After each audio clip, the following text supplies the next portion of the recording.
So in the book, you really go into detail, and I'd actually like to dive into this part of it now about how to cultivate other leaders. And as I was reading it, I was like, oh, man, there's an element of this where it's like, you even say it in the book. I was literally like, oh, please tell me he addresses this.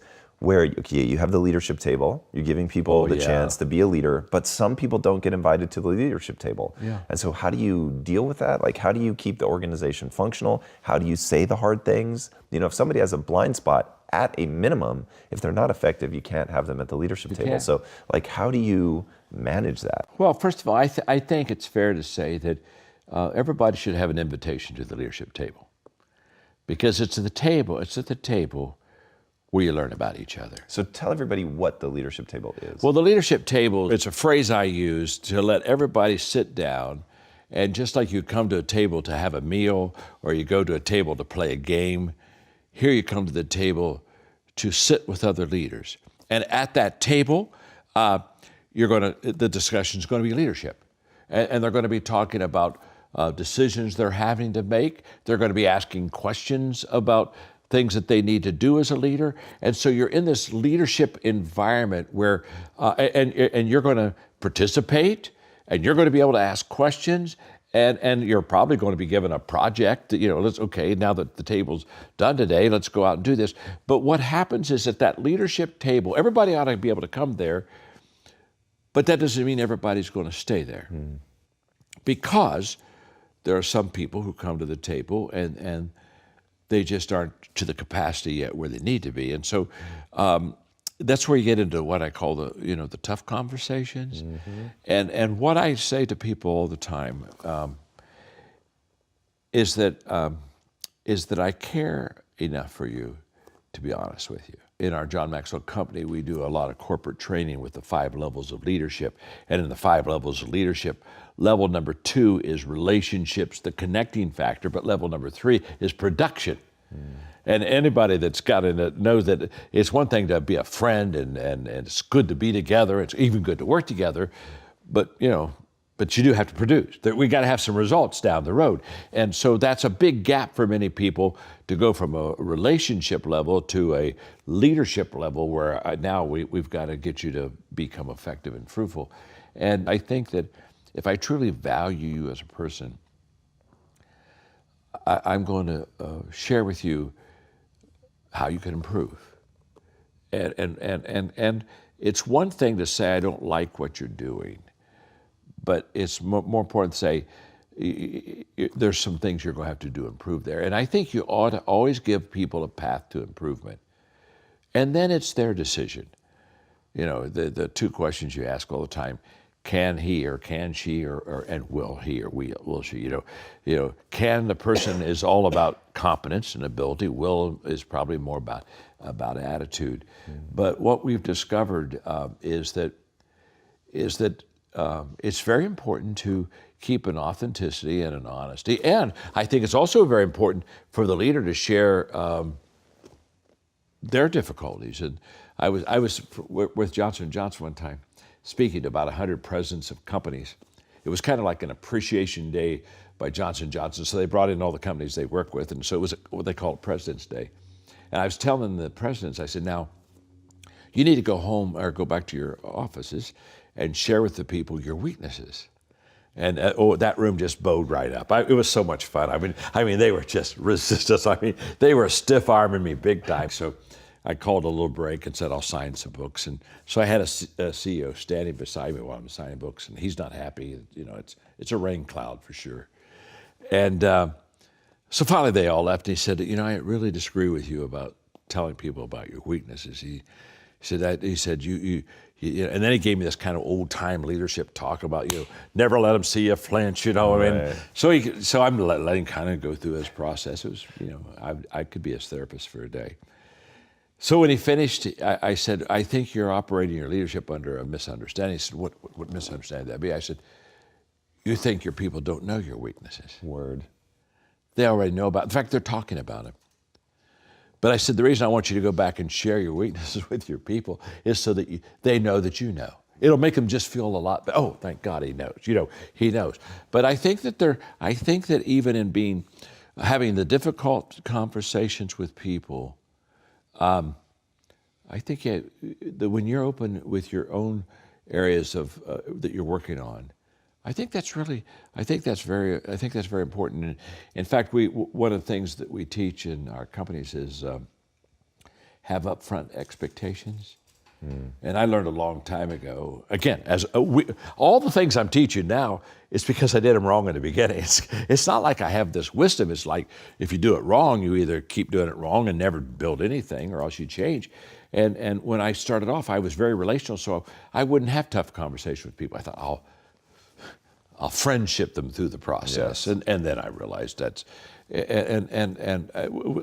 so we just teach our people to have upfront expectations, and basically we just sit down and say, Tom, I'm glad you're going to join the team. Now, we're going to have some tough conversations down the road. That's just going to happen. Today it's a kind of like a high five day, but we'll have days when we just have to sit down, look at each other, and deal with some issues. And I just think that if you tell people up on the front end, then when you have them, it's not so personal. I mean, it's personal, but at least they knew that it was coming. I think leaders prepare their people for not only the good days and the touchdowns, but for the adversity also. No doubt about it. All right, let's get really specific. What are some of the keys to fostering the growth of leaders within your organization? First of all, I think 90% of leaders never develop leaders. I think they just have followers.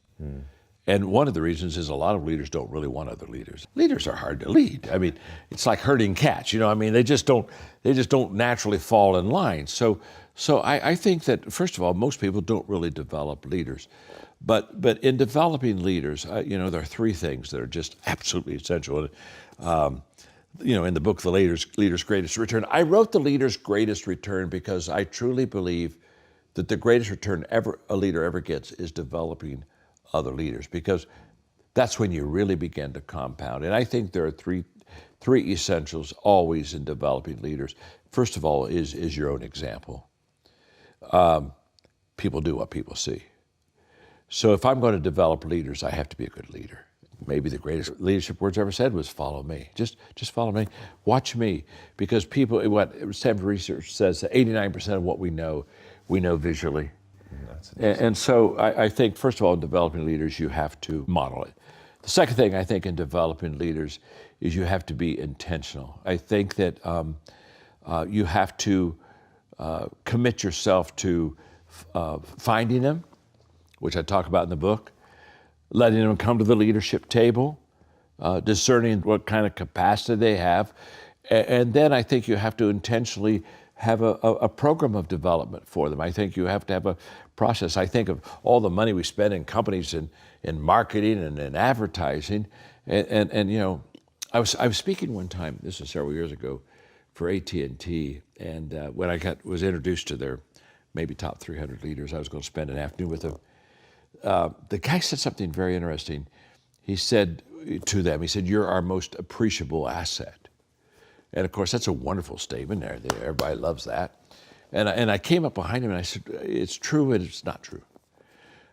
I said, you're really only an appreciable asset if somebody intentionally develops you and you intentionally develop yourself. We don't automatically get better. And this is a big miss. I think that we think, well, if I just automatically go to work or if I automatically do my job, that I'll just grow. And I had a mentor when I was in my 20s just say, John, growth is not automatic. Getting older is automatic, but getting better isn't. And there's a world of difference. So I think that you have to be an example, and I think you have to be incredibly intentional in saying, okay, I'm going to have a leadership culture. I'm going to develop leaders. And the third thing I think that is just overlooked consistently in developing leaders is that you've got to empower them. You have got to let them run the ball. Because the only way you learn leadership is by practicing leadership. So I think what a good leader does is she sets the stage for a successful run. You want to get some wins under their belts for them. And I just think that it's an empowering environment where you release people. The problem is leaders will stop and say, well, but they don't do it as well as I do it. And so that's not the point. the only way they can ever do it as well as that you do it is for them to do it. And then for you to coach them and come alongside of them and say, okay, here's how you can do that better. And we have a kind of like a 5-step equipping process. I do it, you're with me, you do it, I'm with you, you do it, and then you do it and someone else is with you, and it's a multiplication process there. So I think those 3 things of the example, the intentionality, and the empowerment, that's, I think, what develops a leadership culture that really establishes the fact that if you want to learn how to lead, this is a place where you can do that. I say this in the book, by the way, that when I would bring people on the team, I would share with them that I wanted them to work themselves out of a job. Yeah. And pretty much I would just say, okay, you've got the job. I want you to do it well. Let me see you do it well. But while you're doing it well, you find somebody to replace you. And that's how that's really how you develop it. You talk about a farm team of leaders. And if you can work yourself out of your job, I'll give you another job. Mark Cole, who he and I are owners of the company now, and he's the CEO and president, but he started off in the stockroom 20 years ago. Whoa. 20 years ago. And I was just asking him recently in a conversation, I said, how many jobs did you work your way out of to get where you are? He said 9. Wow. 9 times. And I tell people, first of all, I can't promote you unless you got somebody to replace you. So the first part of promotion isn't just getting better till I want to bring you up. First part of promotion is to show me some person that we're not going to have a big loss if I do bring you up. And 9 times he worked himself out of a job, found somebody else and said, okay, come on up until one day he's where he is. Hi, John Maxwell here. On July 4th, my father passed away. And what I'm going to do is share with you a tribute to my dad. And it's the lessons that he taught me. He lived for 98 years and 8 months. And the first one I want to start with is what I'm really known for, but it's what I learned. It's what I observed. It's who my father was. And the lesson that my dad taught me to do was just basically add value to people. Every day, my dad got up for one purpose, and that is to make a day better for someone else, to lift them, to love them, to pour into them. And every day when my dad would put his head down at the pillow at night, there would be no doubt people that would come to his mind that he knew that he had contributed in a positive way to their life. I often talk about in relationships how that we're either a plus or a minus in our relationships. In other words, I'm either adding value to you, or to be honest with you, if I'm selfish and kind of into self-centeredness, I probably wear you out and take value from you and kind of, you see me coming and think, oh my gosh, I'm feeling bad already. Well, my father was not a plus in people's lives. He was a plus in people's lives. Often when I'm in conversation with people, like at dinner, I love to ask questions. And one of the questions I love to ask is, what's the best advice that you ever received and who gave it to you? And the best advice that I ever received was when I graduated from college, and I sat down with my father and I asked him to just give me what he thought would be the best career advice. How can I just do well? And I'll never forget, he said, John, 3 things. If you'll do these 3 things, I promise you'll do well. And what he shared with me that day, I have carried with me my entire life. And every time I teach, every time I write, every time I lead, I put it through the grid that my dad gave me that day, and I have found that it is absolutely the best advice I ever received. And here's what he said. He said, John, every day, value people, believe in people, and unconditionally love people. Those 3 things. He said, John, every day value people because most people go through life and they've not been truly valued. Because they've not been truly valued, sometimes they don't even have the value that they have for themselves that they should have. So he said, lift people by letting them see not only who they are, which is already valuing people, but who they can become. He said, believe in people. Just look at people and believe the best, think the best, receive the best. He said, always stay in the best with people. He said, we are all human. Every one of us have our worst side. Wow. I mean, let's just talk about it for a moment, that there's probably a day in your life and in my life that we hope nobody ever knows about. I mean, we don't always operate on top level, but my father taught me that the best way to get people to live the best life is to believe in him. And then thirdly, he said, and this is the clincher, he said, unconditionally love them. He said, I could almost promise you, as you speak, as you lead, as you write, I can almost promise you that the person that you are communicating with has never been unconditionally loved. I mean, just loved, period. No strings attached. But he said, if you'll unconditionally love them, they'll immediately feel it. They'll experience it. And he said, John, you will be a people magnet. People will want to be around you because no one else gives them that unconditional love feeling. Incredible advice. We've all heard this statement that people will forget what you said. They'll even maybe forget what you did. But they won't forget how you made them feel. Unconditional love makes people feel something that no other way or other person can ever be given to them. It's a fact. And so I took my dad's advice, and I just value people, believe in people, unconditionally love them. I do that for you, but I do that for everyone. And I have found that that was the greatest advice I've ever received, and hopefully it'll help you. I'm sure. I'm sitting here today with Tracy, and Tracy, I thought about a quote from Patrick Emmington. He said, it's the greatest folly to talk of motivating anybody.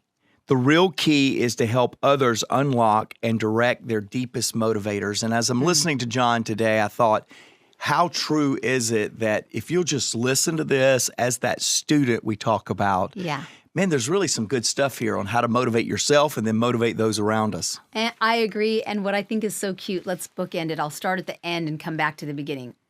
When John says go from hype to habit. Yes. I thought it was so cute, the story that he started out talking about himself as a fourth grader, and how amazing that when he saw the big boys, as he called them, out on the court. I would think that most kids, now I've had 6 kids, and I would say that most kids, including myself, would see the people out on the court and would practice being called out onto the court by the microphone and to the crowd cheering. And what he saw, even as a fourth grader, was that he needed to, that was the hype. The being interviewed or called out onto the court. It's not interviewed. What is it? Being introduced out onto the court. And what he saw was that he didn't need to practice being introduced onto the court. Even as a young boy, he saw that it wasn't about the hype he needed to practice. He needed to practice basketball so that he could be one of those 5 introduced out onto the court. I thought that was amazing that even as a child, he wasn't drawn to the hype, even though his heart was. He was drawn to the habit that would get him to that position where he would be introduced. I thought that's amazing. Yeah, that whole comment and then how your play on that reminds me of a great story of Serena Williams, the great tennis star. And she would, right before championship games, she would start thinking about the post-game interview and what she was going to say. She would start envisioning what she would do right after the last shot when she won the championship. Isn't it interesting? And John's thinking about walking out on that stage, and he dribbled out there and then came back, did it 3 times. The coach said, are you going to practice? and so, but these great, it's almost like, don't focus on the pomp and the hype as you're talking about. Focus on the talent, but then focus on how you're going to make the best once you are really talented. And I love that. And I think that both of those stories just really motivate me, how John did that, and then how Serena would spend time thinking about what is going to be her post-championship interview and how's it going to sound, even before she's played in the championship. So I love that. And that's kind of, I think that's applicable to how we as leaders need to be. We need to focus on the disciplines, the habits, and not so much on the hype. That's right. And preparing to succeed. Yeah. And so I would love to know, I'm sure our listeners would too, do you remember the first time you were motivated?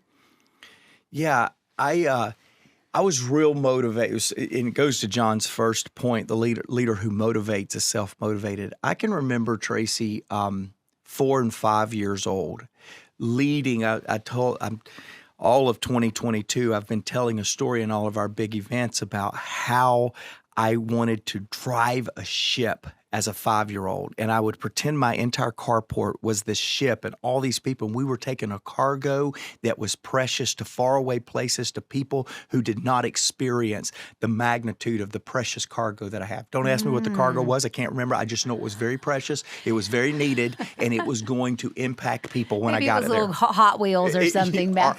Yeah, it might have been. It could have even been one of those little red hot things, fireballs. It could have been fireballs. I don't know. Candy. Yeah, candy. But all I know is I would sit on that imaginary ship and I would motivate my people saying, hey, I know we've been on the waters for 3 weeks now, but imagine the face of the people. I can remember at 5, 6 years old, motivating my imaginary crew with what it was going to be like to deliver our cargo.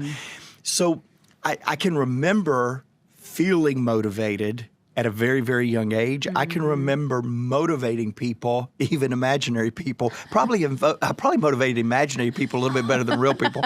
It's easier. It is easier. Less resistance for sure. But I can remember early in life being motivated, and a lot of that came from within. I just had this passion within me that burned and exhibited itself as motivation.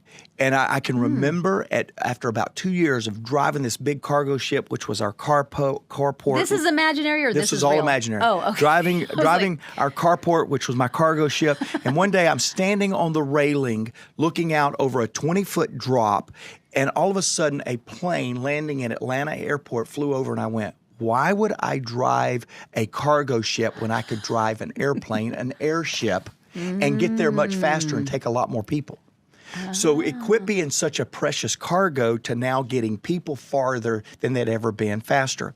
Until about 9, and then the United States had the space shuttle program. And my cargo ship turned to an airship, an airplane, to a spaceship. And I soared into the world and took people to destinations they had never been. I love that. And so anyway, it's funny because I could tell more of the story, but today I'm not driving a cargo ship, an airship, or a spaceship, but I'm driving a leadership. Yeah. How about that? I love that so much. Oh my gosh, why we love you times a million. I love that. Okay, so getting back to, so you're self-motivated. That's the goal. John talks about the leader who motivates is self-motivated. But then he talked about something that we should motivate someone with the right motives. Yeah. And so can you do a little bit of motivating right here to our audience? If someone is listening, he gave 2 examples that manipulation is moving people forward for personal advantage. And I would say that that's a temptation for every leader, because every leader is trying to get ahead, has personal goals and has their eye on certain goals. But then he says motivation is moving people forward for mutual advantage. So let's say someone is in our audience, and I'm certain that this has to be, if we're getting real with ourselves, as leaders should be. And they might have heard John say that, and there was that little bit of, in their spirit of, like, it is kind of one-sided.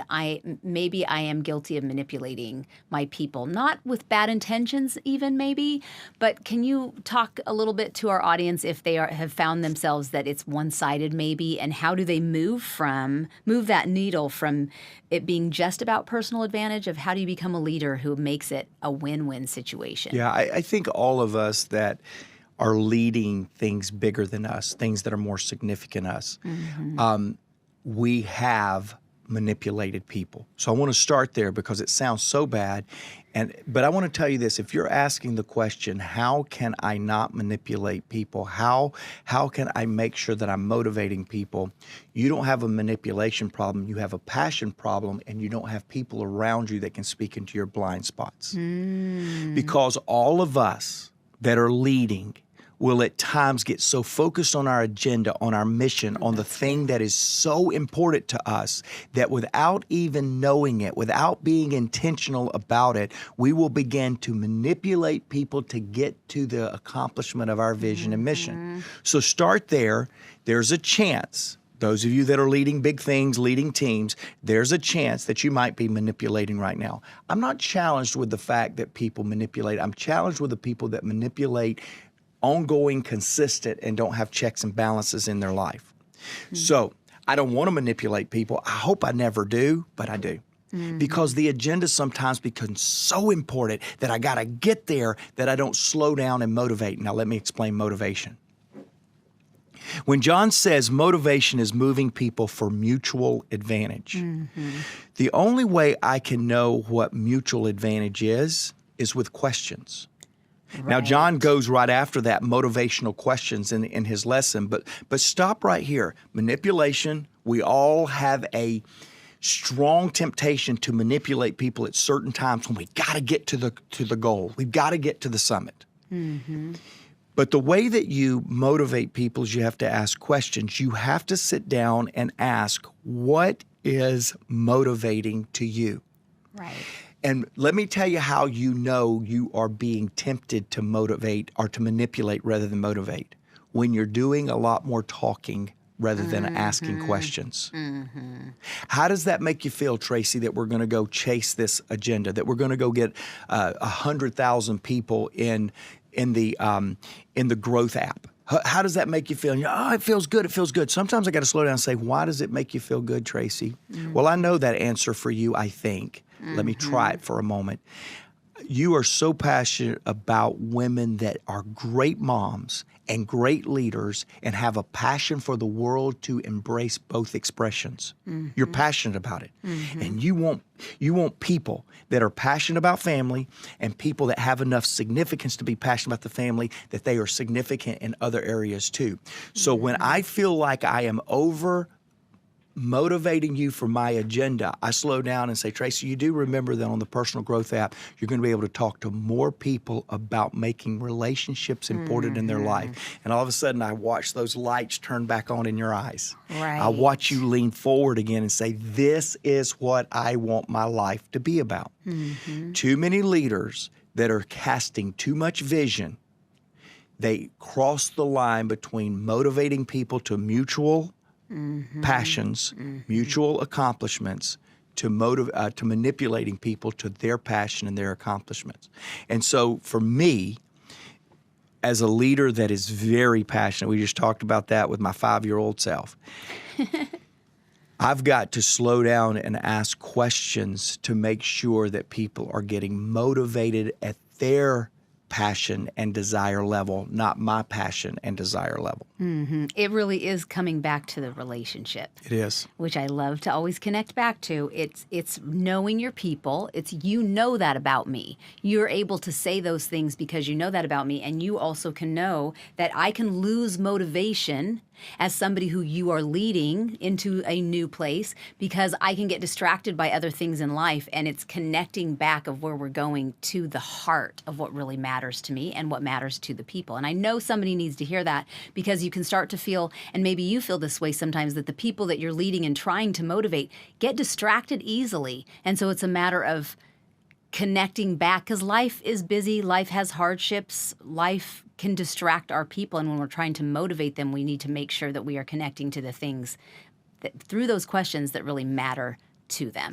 Well, so recently, sitting in the studio today is Jared Cagle. He's recently been named our Executive Vice President of Content Development. Yay! And so he texted me earlier this week at the podcast recording, and he said, Mark, I'm living my best life. He said, I just experienced a day that I could have only dreamt would have happened in my life. It was a perfect day. It had all these components. In fact, he was telling us a little bit about some of the components before we started recording. Here's my point. When you are motivating people and you're getting their best, an agenda of the leader can be accomplished, but it is much more gratifying as a leader to know that it's being accomplished on, in this case, Jared's terms rather than my terms. And I've left too many meetings, Tracy, and John Maxwell would say, hey, how was the meeting? I go, man, it was great. How do you know it was great? Because I really delivered my message. And he went, that's what made the meeting great? You got the message off your chest? A great meeting is when I deliver a message that awakens something in the person listening to the message and inspires them to go chase fulfillment of significance and success in their life because it's something they want to do. A great meeting is not always everybody rallying around my vision and my direction, but a great meeting is always when I can rally people around what's in them and what they want to accomplish with their life. And that leads right into creating a motivational environment, a motivational meeting environment. But how do you gauge that? Like for that meeting when John would say to you, well, how great was your meeting, Mark? Or how was your meeting, Mark? How do you gauge if they were sparked, if the people sitting in your meeting were sparked, if they were motivated by what you were saying and connecting with that? How do you gauge that? Well, it's a good question. I love this question. In fact, I'm thinking of a meeting that's coming up pretty soon to where I really have got to motivate our team for the vision that I have for the rest of 2022 and getting us ready for 2023. I'm starting to feel the intensity now. It's middle of October. I'm starting to feel the intensity of 2023 plans.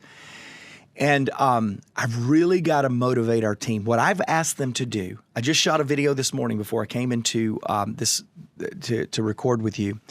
I asked them to consider, I gave them an example of what success looked like from an event that we did with the vision we had for the event and for the organization. I said, here is the model of perfect scenario. Give them a picture of what success looks like.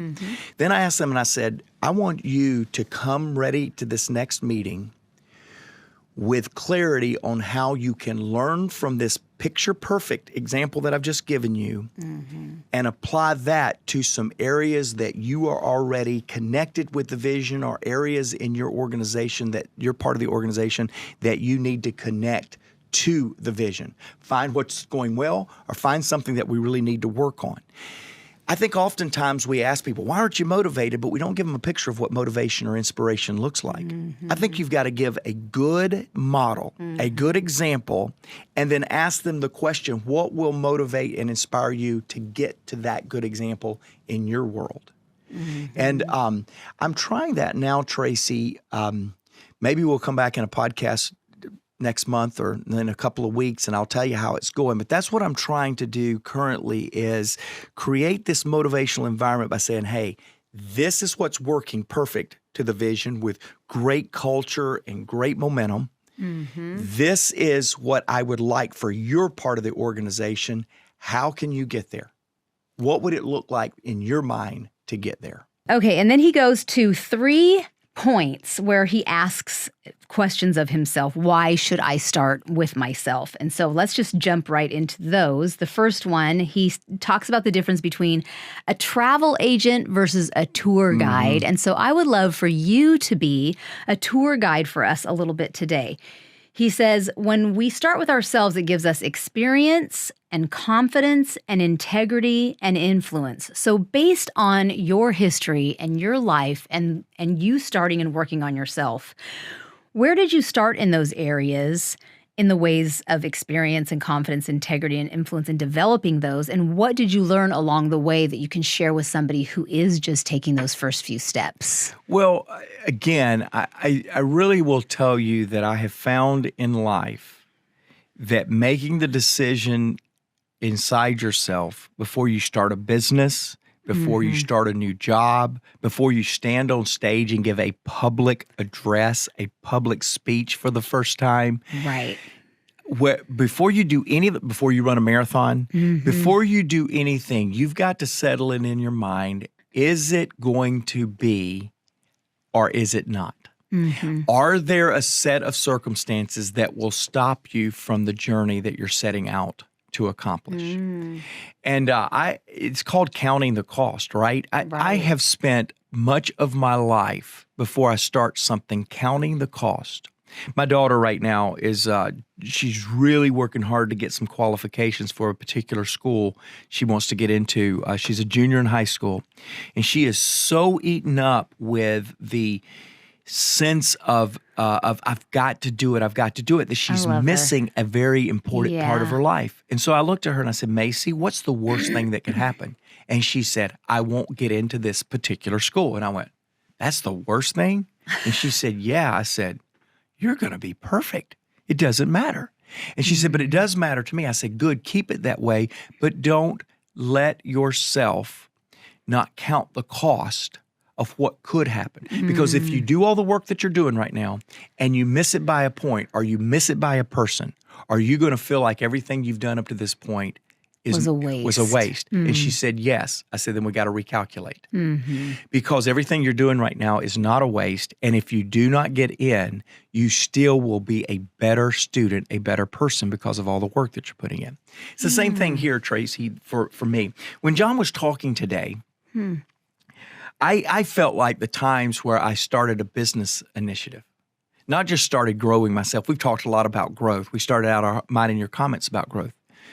But imagine starting a business for the first time. Well, you don't have experience. You don't have confidence. You don't have integrity, and you don't have influence. You have never done it before. I went to school. Many of you know this. I went to a little small Christian college called Jackson College of Ministries. They did not teach business. So when John, there was something, I had been running John's businesses for 10 years as a vice president or something else, somebody above me that had more education, more experience, more confidence, more than me. I'll never forget the first time he looked at me and said, hey, I think I want you to be the CEO. And I went, I've never ran a business before. He said, what have you been doing the last 10 years? I said, running parts of a business. He said, so running parts of a business is not running a business. I went, well, I guess it is, isn't it? Immediately, by changing my perspective, I began to understand. Let me give you a couple of other things. I love this. Why is it, Tracy, you've started businesses. Why is it that people don't start? Why is it that you and I, and that's a rhetorical question because I've got 3 reasons I think, and then I want to hear what you say. Good. I believe the reason that people don't start improving their life, I believe the reason that people don't start a new business, I believe the reason people won't start betting on themselves to join a growth app or to do something like that, I believe it stems from what I think is 3 dominant excuses. One is the fear of failure, agree. Fear of embarrassment, fear of being revealed as a poser. It's fear. It's fear. That's why when John and I, and he's working on it right now, but several years ago, about a year ago, I was giving an interview to somebody that was writing a book on the dirty F word. I loved it. It's the failure. Failure. I bet that caught you off guard. Yes, it did catch you off guard. And Amy, I love you out there. She's a podcast listener. And I loved it immediately. The fear of failure, the dirty F word. We think failure is the dirty F word when really it's not. No. In fact, it's what caused John, giving him a conversation that Amy and I had in interviewing that book, to where John came up with the concept, getting a return on your failure. If we would start something knowing that the worst thing we could do is to get an invaluable lesson for the next thing we were going to start, we would remove the fear of failure that stops us from starting. What's the second thing that stops us from starting? I believe it is being uncomfortable. Nobody wants to be uncomfortable, and starting something is always uncomfortable. So we don't start because of fear. We don't start because we don't want to be uncomfortable. Right. And yet, any person that's done anything worth repeating or worth creating a legacy around had to start and be uncomfortable along the way. I think the third reason that people don't start is because of loneliness. Now let's talk about what we're talking about today. So whether you want to start a business, whether you want to start a new initiative, whether you want to start something new in your life, or whether you just want to start making yourself better, look at fear and fear of failure as going to give you a return. Look at being uncomfortable as your friend, and look at loneliness as a chance to get in touch with yourself. Because I have found in my loneliness, the only person in my loneliness is me. And I have found I'm a pretty good friend to myself. I have found friendship with myself. Yeah. I have found acceptance with myself. When everybody else, all the noise, all the other relationships moved out of the way because I was starting something new, I began to fall in love with myself. I'm a pretty good guy to myself. I'm a pretty good friend to myself. But everybody else's distractions causes me to lose my way in the identity that I really need to be in touch with.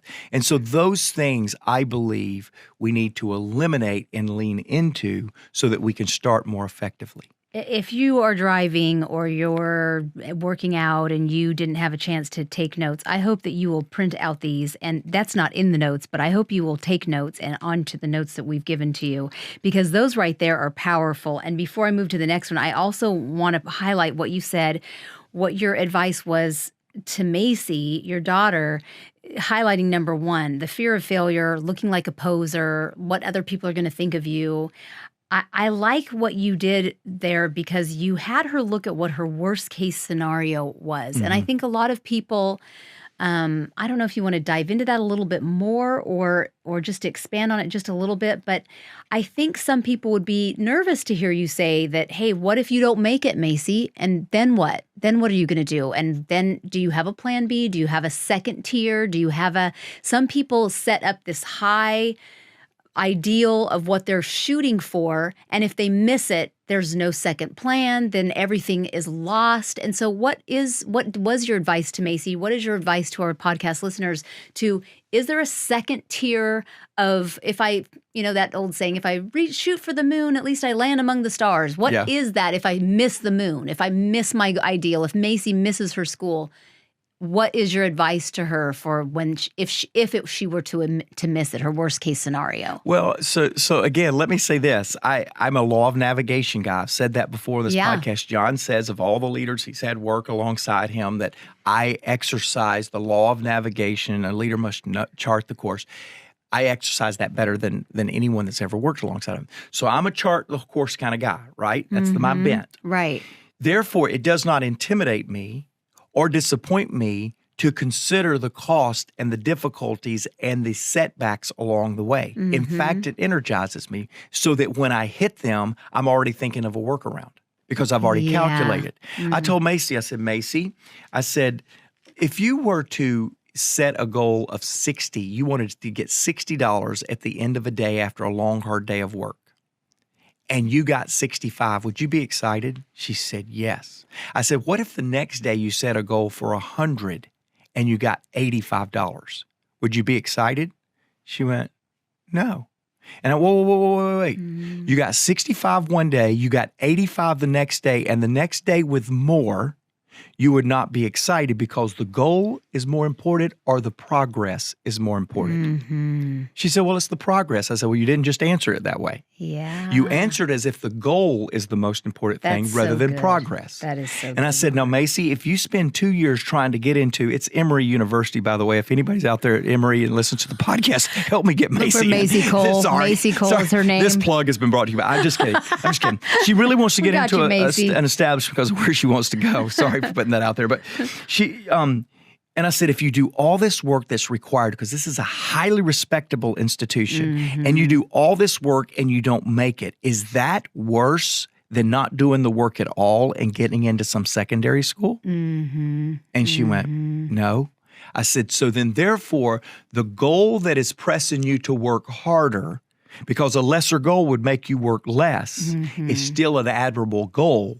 Because now you're going to be able to hit something greater than you would. I know that somebody needed to hear that because I think a lot of people shoot for the 100, and if they hit 85, they are disappointed in themselves and they feel like a failure. I know people need to hear that. It's been me before because I get caught up with the goal. So we have a couple more. I feel like my next question I was going to ask, how do you mentor yourself? And I feel like you just sort of shared that with us, which I love so much. Another lesson my father taught me, and that was to love and read God's word. Okay, we're on faith, but I've got something really good for you. If you're not a person of faith, you hang with me here on this because I got something I want to share with you that really help you. Now, my father read the Bible every day. In fact, he read through the Bible, hang on to your seatbelt, 87 times. I'm so amazed by that. Trust me, I'm not ever going to get close to that kind of a number. But he just loved to read God's word because he felt that that's how God basically spoke to him. In fact, I've held his Bible where every time he read it through, he would make another mark and date it. And on the inside, the front it's a tattered Bible, but boy, all the times that he's read through the Bible. Now, you say, well, John, I'm not a person of faith. How does that fit me? Well, I can tell you how it'll fit you. I can tell you exactly. Let me just say something about God's word. Whether you're a person of faith or not, it works. And it'll work in your life. In fact, I'm going to give you the Proverb challenge, okay? Proverbs, a book of wisdom written by Solomon, has 31 chapters. Not big chapters. I don't know. How long does it take you to read a chapter? A minute? Okay. Short chapters. I would like to give you the Proverb challenge, whether you're a person of faith or not. Doesn't matter, because these principles work. I would encourage you to spend 1 month, 31 days, taking and reading one proverb a day. Just one. A minute, 2, max. You're done. I'm going to make you a promise. If every day you'll read one proverb for a month, 31 proverbs in total, I promise you, if you'll read it, and if out of that proverb you get a good business thought, or a good life thought for living, or a good leadership thought, or a good relationship thought. In other words, as you read it, if there's something you read and you say, oh, that's good, that'll help me, just kind of mark it. Here's my promise. In 1 month, you will have more thoughts, ideas, principles in leadership, life, business, relationships. In 1 month, by reading one proverb a day, it'll be the most productive idea, principle month that you've ever spent in your life. I guarantee it. I know that for a fact because I've been given the Proverbs challenge out for, I don't know, maybe 3 decades, and I've had many people come back to me, people that weren't even of faith. They didn't even have a Bible. They had to go get them a Bible, okay? And by the way, if you go get one, go get the Message. It's a paraphrase. It's easier to read. Get the Message. And they said, and then they didn't even know where Proverbs were. They had to, go find Proverbs. It's kind of in the middle of your Bible, okay? But just start reading it, and it will. I promise you, it will change your life. Change mine. It will change yours. Another lesson my father taught me is to be intentional. That's where my book Intentional Living comes from. My father realized again that good intentions had to be turned into good actions. And so most people, they don't lead their life. They're not intentional. They accept their life. And when you accept your life, you don't get the best that life has for you. You've got to be purposeful. You've got to be willful. You've got to be focused. And one of the principles, one of the things Dad taught me is that every night he would, just on 3 by 5 card, he would write down the 3 or 4 most important things he needed to do the next day. And he would put it he would put it on his desk, and the next morning he would pick it up and put it in his pocket, and he'd just follow those 3 or 4 things that he needed to do that day. He was intentionally, he just understood. He said, son, if the night before you think through your next day, he was always preparing. When I wrote the book, Today Matters, or Make Today Count as it's called today. When I wrote that book, I talk about the fact that we're either repairing or preparing. If we don't live today right, if we're not intentional on today, if we don't prioritize today, what we do tomorrow is we repair what we didn't do yesterday. We're in a repairing mode or lifestyle. But if we prepare, if we do live intentionally like Dad did, and every night kind of get your list so you're ready for your next day with your priorities, if you prepare, you don't have to repair. But I can tell you, you will repair if you don't prepare. That's just an absolute fact. And I learned that. I learned that from my dad. Just to live intentionally in my life. I just love that. And I wrote a book on it. And I learned it from my father. Another lesson that I learned from Dad was to see the best in others. How many times my dad would say, John, there are basically two sides to every person that you know. And then he'd say, there's two sides to me. There are two sides to you. And he'd say, John, you've got a good side and you got a bad side. And you got this side of ideals and dreams. And then you got this human side that falls way short of those ideals and dreams. He said, so when you look at people, what you look for, is what you'll see. So if I look at you and I look for your faults, guess what? I'll see your faults. I'll see the downside of you. And if I see the downside of you now, he said, what will happen is what you look for is what you see, and what you see is how you treat people. Wow, this is incredible teaching. This comes from my dad. That's why I'm giving a tribute to him. That's why I'm passing it on to you. This is life-changing stuff. And by the way, I'm just going to stop and say, I hope you just aren't with me watching this and learning these lessons by yourself. Think about parenting for a moment. Now, this is on lesson 3 of tributes to my father, so I'm a little late, but these are the kind of lessons you need to sit down with your children and watch together. I mean, take it home with you. Sit down and say, you know what? For 30 minutes, 32 minutes, we're going to listen to John just teach some lessons from his father, and let's learn them ourselves. This is a time to share with others. My dad was a master at that. If he went to a conference, he'd take me out of school. In fact, he'd tell the teacher, I'm going to educate him today. And he'd sit beside me and we'd take notes together. What did you learn, son? And he understood to expose me to these great principles. These 4 lessons now, 4 lessons on tribute to my dad. Oh my goodness. Don't hold them for yourself. Teach them to your staff. Sit down and watch them together. Make sure these are life-changing principles and lessons that'll just absolutely do the best. And so my father said, John, see the best of others. In fact, here's what he would say. If you see the best in others, and you'll receive the best from others. Just as if you see the worst in others, you'll bring out the worst in others. Yeah. What you see is what you get. And what you see is based on who you are. We don't see people as they are. We see people as we are. We put them through our grid. We don't see life as it is. We see life as we see ourselves.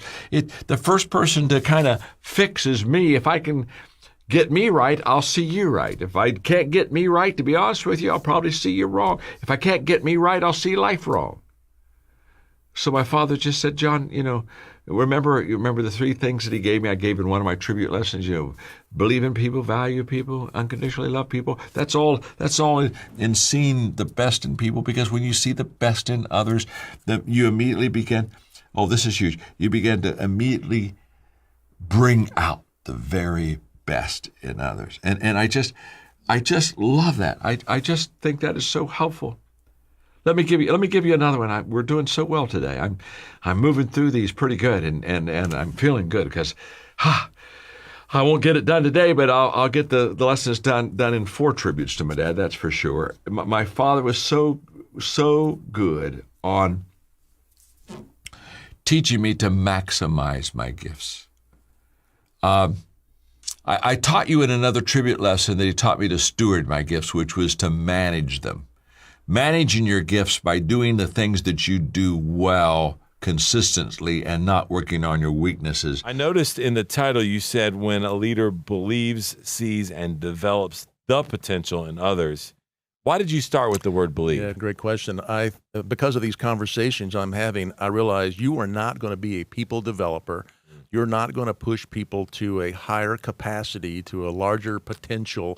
You're just not going to do it if you don't personally believe in people. If you don't believe that I didn't put this in our notes at all, but I got thinking about it as we were talking before the camera came on, about even Carol Dweck's mindset piece, that you can almost have a fixed mindset about people sometimes. I think, well, they are what they are. No, they're not. It's a growth mindset that I need to have as a leader to really be believing that people can develop, people can grow. And it's going to be up to me, the leader, I have to believe that. Yeah. If I don't believe it, I'm not going to probably commit. I've got plenty of other things I've got to go do, and that's going to take a back burner. Yeah. One of the things I know you've gotten pushback for when you're in front of the room or doing training or maybe even coaching, where you go, 100%. Yeah, you know where I'm going, Yeah, right? Which is like, hey, we need to put 10 on everybody's head on our team. Like, Yeah, but they're not a 10. They're a 4. Are you putting a 10 under the team? Yeah, like you get pushback from that, don't you? Yeah. They're not a 10. They're a 4. I'm not saying they're a 10. I'm saying you see them. That's right. And that's why this is so important that we're talking about today as leaders, that you have to believe and see the potential of those team members if you ever hope to develop it. Now, let me, just before you go any further, sometimes that it may never come to fruition.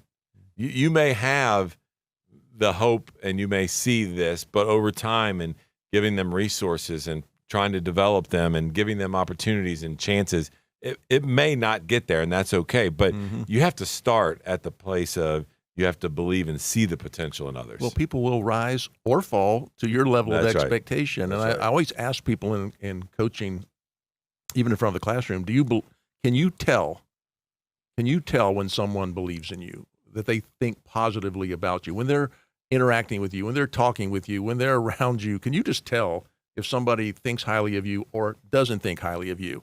And I think most of us can figure out that, yeah, I think they think, well, I raise my game around those people. I don't want to disappoint those people.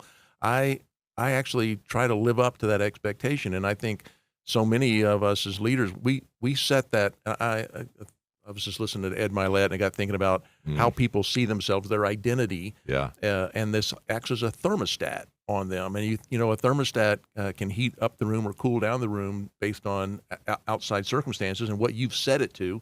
Well, if you've set somebody up that they're a 4 or a 5, then anytime they have a winning moment or they're succeeding or advancing, that internal thermostat will just cool them back down to a 5, whatever they are. And I'm thinking, well, you know, if I'm a leader, can I affect that? Can I help them to see capacity, see that potential, and believe in them that they can do it? Now we're on our way. Way before we start developing potential, I believe you've got to believe in them and see the opportunity to do that. So I 100% agree with you. So once we believe in the people, and then we see that people have more potential, more capacity than what we're currently seeing being lived out, then how do we develop the potential? You know, for me, and I kind of smile because I had this story that I'd heard, and it really, I tell it because it gets people on the idea of the term is next level. Is that, do I believe that for me personally, there's a next level? Can I, do people that I'm working with know that they have a next level? And I guess what I've figured out with most people is they don't even think this way. They think they are where they are, that this is it. And so the story was guy told a story about going to one of these local carnivals, and they had a mechanical bull, and he was with some neighbors, and the neighbors said, "Hey," it'd be like me saying, "Chris, go ahead and get on the bull." He goes, "I'm not getting on the bull." "No, go ahead, get on the bull. This be fun." And there's nobody here. Just get on the bull.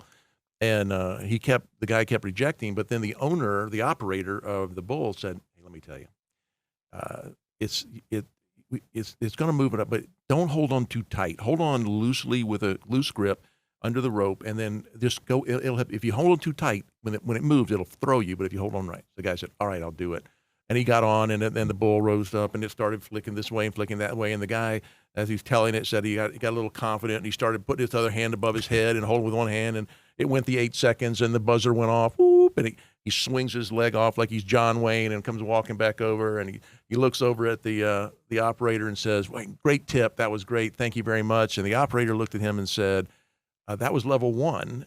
You did great. You want to go to the next? There's 8 levels. You want to go to the next level." And then you see the guy running down the main fair at the carnival, and thinking, "Wow, we always think we're doing pretty good where we are, but do you think about there being a next level?" So for me, the first step was really realizing there is a next level. Can I help people find it, and can I help me find it? But can we help people find that? Hey, podcast listeners, how would you like to be equipped with the tools to continue your personal growth and refine your strengths and weaknesses, all while being surrounded by other growth-minded leaders like yourself? You may have heard of our International Maxwell Conference, or IMC. It's our biannual event in which Maxwell Leadership Certified Team members come from all around the world to grow and learn together. IMC this August is the first time we're opening the event to the public by kicking the event off with our first ever Personal Growth Day. This is a 1.5-day event on August 29th through 30th in Orlando, Florida, and it's designed to dig deeper into who you are and how you tick so that you can become the best version of yourself. If you're unable to attend Personal Growth Day in person, we also offer virtual access to the event. If you'd like to participate in a one-of-a-kind experience and stand shoulder to shoulder with growing leaders who will sharpen your skills and equip you to create powerful, positive impact in your life, go to maxwellleadership.com/personal growth day to learn more or get your ticket. We'll see you there. For those of you that are not joining us yet on YouTube, you just missed some of Perry's animations on that story. But I love that, right? Like the first thing that you just talked about is that we need to help them believe in the next level. That they first got to kind of believe that. But we need to also make sure that they have buy-in on where you're trying to develop them and where you're trying to take them as a leader. That's right? Good. Like Ownership of that. Yeah, like what are their aspirations? And listen, there are going to be people on your team that you are leading that are not going to have the aspirations that you want them to have or even you see in them. They're just not going to have it. And you've got to make sure that they have the buy-in. But if they do have the buy-in and they do aspire to what you see in them and you believe in them and you talk about how to develop that, if they do have that, then I think what you got to do then as a leader is not only talk about that of what they aspire to be in the capacity they can have, but then identify where they're at and where they can be, like where their potential is and what you see in them.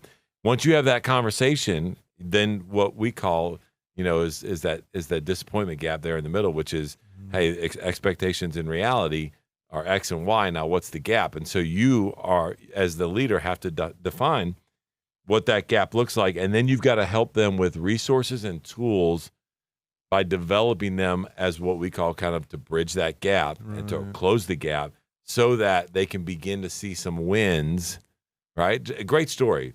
Level 1 on the bull, right? He saw a win. Yeah. Was it enough to get him at level 2? No, not enough for that guy. May have not been enough for me either. But I love that, how he taught him a little bit, developed them, that bridge, that first gap, getting on there. And so as leaders, you have to, again, let me just go back. You need to make sure that they have buy-in. They aspire to grow their capacity and grow their potential. You have to help identify kind of where is reality versus where that aspiration or potential or capacity can be. And then you got to help resource them and develop them with kind of bridging that. Yeah, I love that. So hearing you describe that way, it really is what many leaders don't think about is that some part of your coaching conversation, you can't just jump to the development, the skill, the goal. Some part of that's got to be in understanding what are they capable of, what is their capacity, do they believe in themselves, do they have the potential, do they see the potential, and can you come to agreement with what is it we're really going for here? What is the next level for you? And I'm here to help you get there. And I don't think I ever spent much time. I always kind of jump to the punchline of the coaching. Let's work on this, and they must be shaking their head the whole time, thinking, I can't do that. Yeah. What are you, crazy? Yeah. But they'll put on a good act, and they don't want to disappoint and those types of things. I think it's a great big great piece of what we do to help people believe that they can do more, and that I believe in you. And I think for me, if I had somebody believing in me, that was a lot of the problem right there. Is that you believe in me? Yeah. Okay, maybe I could believe in Maybe you you too. can do it. Yeah.